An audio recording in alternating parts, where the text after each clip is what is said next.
দশক পর তসলিমা নাসরিন কলকাতায় নামলেন, আজকে তার অনুষ্ঠান। এবং যেটা তিনি যেটা বললেন যে এতদিন যে মৌলবাদীদের আগ্রাসন ছিল সে মুক্ত, আমি তাই কলকাতায় এসেছি এবং মূলত স্বাগত তসলিমা নাসরিনকে। কলকাতা এমন শহর, বিশ্বের বহু দেশ থেকে বহু মানুষ এখানে আসেন আর আগের থেকেও এসছেন। সারা ভারতবর্ষে যেমন মৌলবাদের প্রাদুর্ভাব হয়েছিল, পশ্চিমবাংলায়ও হয়েছিল, পশ্চিমবাংলার মানুষই মুক্ত করেছেন।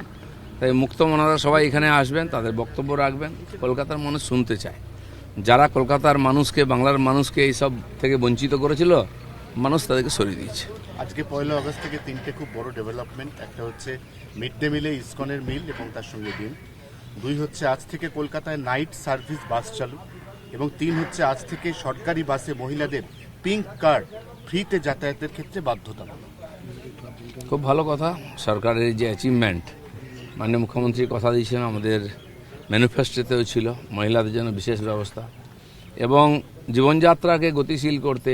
আজ কলকাতা এমন একটা শহর, সারা দিন রাত লোকে এখানে কাজ করেন, যান। আইটি সেক্টর থেকে অন্যান্য ডিপার্টমেন্টে কাজ চলছে। আমরা চাই দিনরাত মানুষ কাজ করুক এবং প্রগতি হোক। মহিলাদের রাস্তায় বেরোনো, রাত্রে অফিস করা বন্ধ করে দিয়েছিল সরকার। কোন দিকে? মধ্যযুগের দিকে নিয়ে যাচ্ছিল। তো আজকে বিশ্বের সঙ্গে তাল মিলিয়ে যদি চলতে হয়, এগুলো আমাদের করতে হবে। সরকার ক্ষমতায় এসেই পরপর এই ধরনের স্টেপস নিচ্ছে।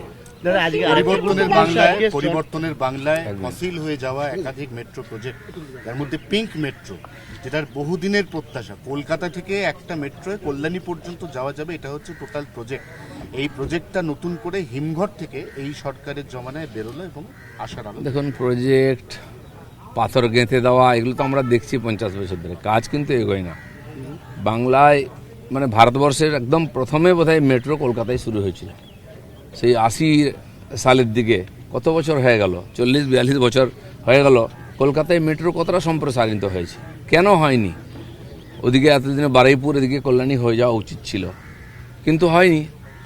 আজ সেটা করতে হবে। অথচ দিল্লি থেকে আরম্ভ করে একাধিক শহর, আজ তো 50 বেশি শহরে মেট্রো চলছে।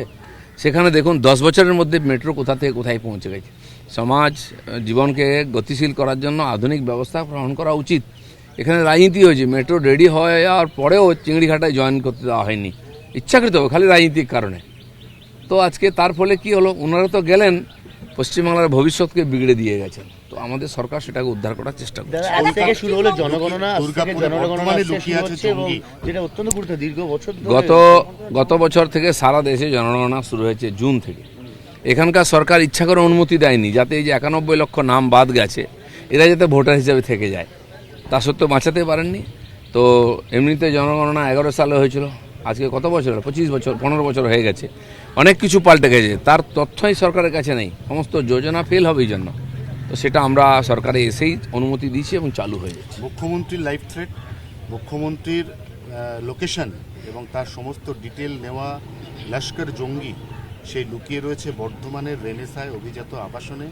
দেখুন, ভারতবর্ষে কোথায় 50 বছর ধরে টেরোরিজমের বিরুদ্ধে লড়াই করছি আমরা, এবং ক্ষতবিক্ষত হয়েছে। এর আগে সরকারগুলো সমঝোতা করে নিয়েছিল টেরোরিজমের সঙ্গে, যে পাকিস্তান স্পন্সর টেরোরিজম, সে পাকিস্তানের সঙ্গে চিঠি চাপাটি চলতো, প্রেমপত্র যেত, কোনো অ্যাকশন হয়নি।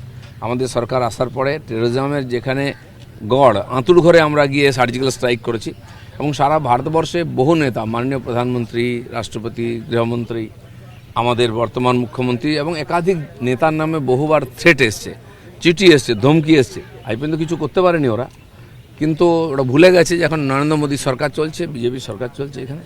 তো সেই জন্য যেখান থেকে এরকম হবে, সে তার মূল শুদ্ধ উপড়ে ফেলবো আমরা।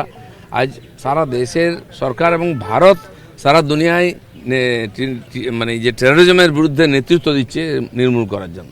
জঙ্গিদের স্লিপার সেল এত অ্যাক্টিভ, সেই অবস্থায় আপনি ইকো পার্কে ঘুরে বেড়ান, সবার সাথে মিট করেন, আপনার ভয় লাগে না? দেখুন, বিশ্বেতে বহু বছর ধরে এই ঘটনা ঘটছে, বহু লোক তার বলিও গেছেন। কিন্তু আমরা যদি ভয়ে বাড়িতে ঢুকে যাই, সাধারণ মানুষ কী করে রাস্তায় বেরোবে? আমি তো টিএমসির টেরোরিজমের শিকার বহুবার হয়েছি, আমাকে কেউ আটকাতে পারেনি। আমি রাস্তায় ছিলাম, রাস্তায় থাকবো। আর যতদিন ভগবান লিখে দিয়েছে না, তার 1 সেকেন্ড কম আমার আয়ু কেউ করতে পারবে না।